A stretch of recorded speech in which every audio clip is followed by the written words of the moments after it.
Composition is pretty key to getting a landscape piece like this just right. I've always been inspired by Marianne North and her ability to use plants and things in the foreground to frame a lovely landscape in the distance. And I've tried to do that here with my build of a chapel. Hello and welcome everybody. To Cobcraft.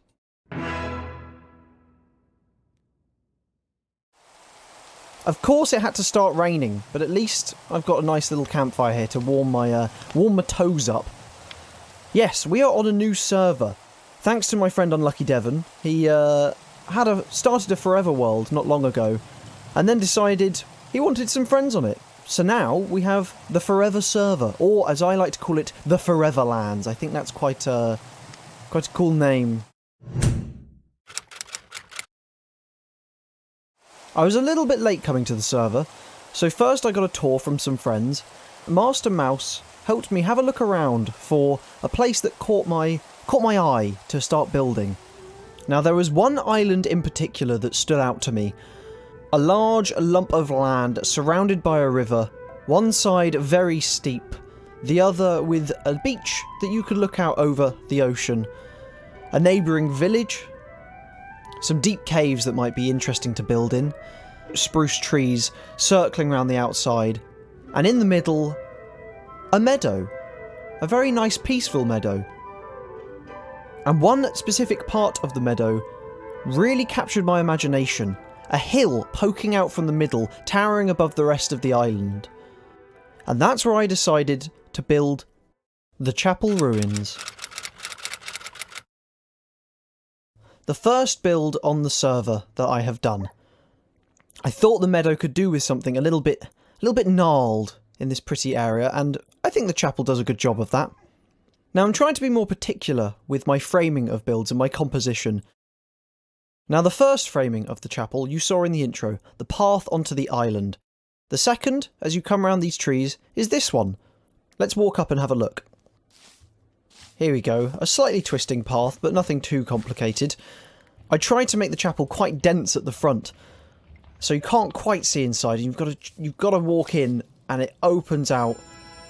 Look at that, to quite a grand window at the back. I really tried to get that spot on, and I think I did a good job.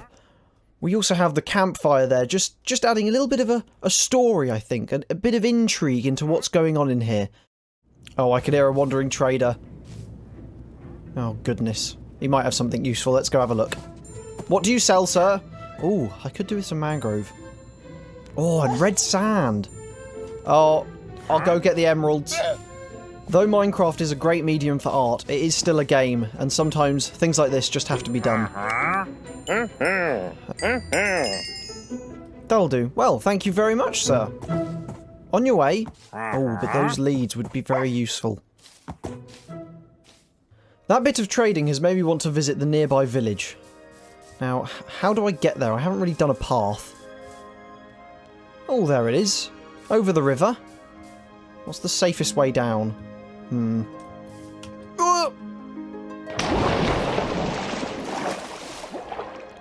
Well, that did the job. I'm definitely going to have to do a bridge over here at some point. Oh. Hello, Bernard.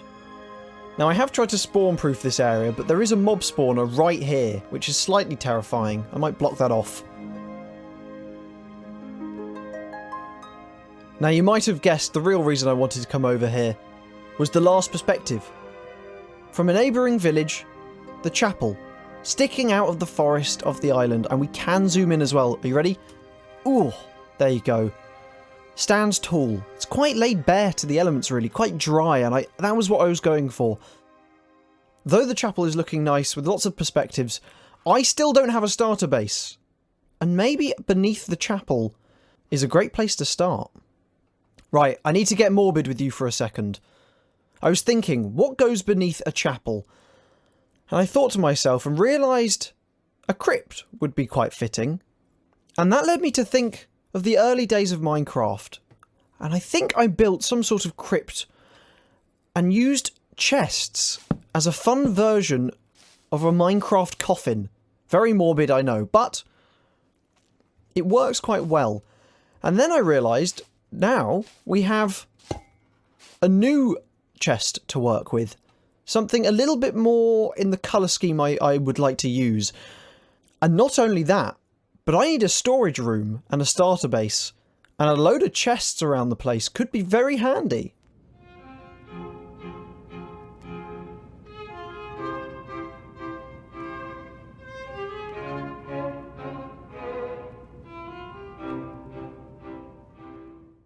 Oh, I see you down there. You better stay under that tree. My goodness. Well, everybody, we have a starter base underneath the chapel. And look, there's a little crack you can see through. I think this would have been the entrance originally, but it's caved in, so when you're in there you can just peer and see a little spiral staircase. Quite tight and uncomfortable, but I think it sets the mood of a crypt. Oh, bones, candles, skull. Here we go. Oh, I wanted to make it feel like the ceiling was crumbling through and roots were sort of pushing their way into the crypt. And I definitely think that is coming across quite well. Not all the copper has aged yet, but I am waiting patiently. Some of it's working. There's one chest at least. And I do think the chests look like coffins. Even in this middle room with the slightly raised, or the slightly more important coffins here of, what did I call it? Mother Christina Randomus and Father George Woodrow. Let them lie here in the middle with a nice raised ceiling. Oh, a little bit's aged. Quick, before it ages any more. Waxed. No more for me. Oh well. And I've got a little hole at the back here with all my items that I require. And a little well. An infinite water source for me to use. Very, very handy. As you saw with those chests, I have named all of my chests with some names that match what is inside of the chest. Sir Griffith Cobbler. Obviously being my cobblestone. A thought just crossed my mind. Though I'm not urging you to watch the last Cobcraft season, and these will be very different, the last season ended with a build of a crypt, and this one has started with one. Which I think is quite fitting, to be honest. And though it may not be a comfortable starter base, I definitely think it's atmospheric. A creepy crypt below the chapel ruins. Very nice. Ow. Right, I'm going on a boating trip. And foraging, as I'm a little bit low on resources. You know, recently I've been wondering what Minecraft is to me. It is a game. It can also be its own game engine now, which is quite cool. But for me, I think it's a form of art. I really love drawing and painting and sculpting and all sorts, but there's something with Minecraft's restraints, I think, that fuel my creativity in a different way. Also, there's the added challenge of it being 3D. You have to think about more than just a single perspective. Different framings, as I've already spoken about in this episode. I think I want to use this season of Cobcraft to learn some new building techniques and improve my ability to use Minecraft as an art medium. It's getting dark already. Alright, I think we should head back to the island. Now, one last thing before we go. I built a nice leaning tree to add next to my chapel. But every time I try and start building, the location is not right, and I actually think the chapel should be left alone standing on the hill. But I do have an idea for the location of this leaning tree. Maybe here she'll do.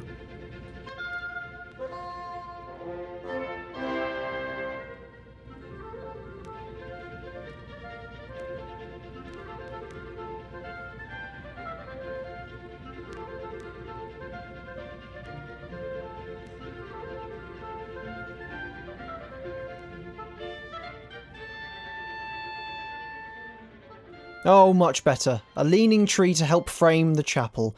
I think that's greatly improved this composition anyway. I think that might be all we have time for, so thank you for watching, everybody. And until the next episode, goodbye. Composition is pretty crucial. And though this one's... Oh my god!